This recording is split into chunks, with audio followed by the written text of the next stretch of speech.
Bertrand Cantat est devenu plus tristement célèbre pour avoir tué Marie Trintignant que pour son parcours dans la musique et le succès qu'il a connu avec le groupe Noir Désir. À 59 ans, l'artiste est libre mais sera à tout jamais condamné par l'opinion publique pour avoir provoqué la mort de la comédienne dont il a partagé la vie. Jaloux et possessif, Bertrand Cantat rejoint Marie Trintignant en juillet 2003 sur un tournage à Vilnius en Lituanie. Une dispute éclate dans la chambre d'hôtel, Bertrand Cantat lui assène des coups au visage provoquant de terribles lésions physiques et cérébrales qui conduiront à sa mort quelques jours plus tard. Condamné à plusieurs années de prison, Bertrand Cantat est finalement ressorti libre plus tôt que prévu grâce à une remise de peine. Pendant son séjour en prison, il recevait les visites de son épouse Christina Reddy, mère de ses enfants dont il était pourtant séparé et qu'il a soutenu tout au long de son procès. À sa sortie, le couple s'est laissé une chance qui sera a priori fatale à Christina.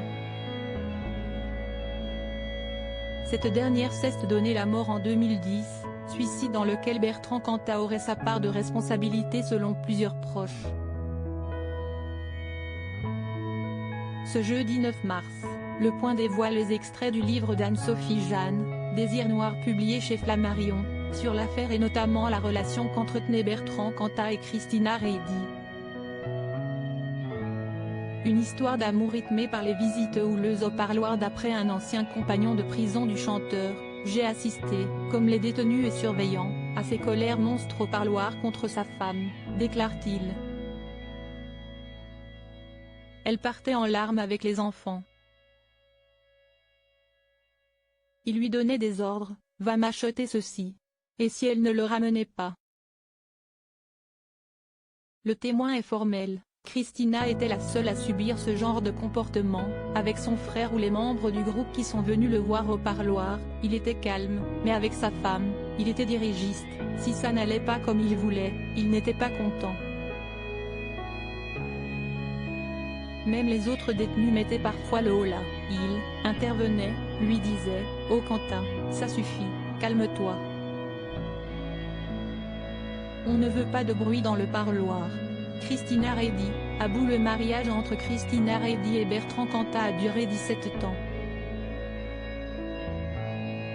Une longue relation ayant vu naître 2 enfants, Alice et Milo, 20 et 26 ans, mais loin d'être épanouissante. Abandonnée par le chanteur au profit de Marie Trintignant, Christina Reddy est restée jusqu'au bout l'un de ses piliers et son plus fidèle soutien, malgré tout. Jusqu'à la fin, elle aura tenté de sauver cette histoire. En vain.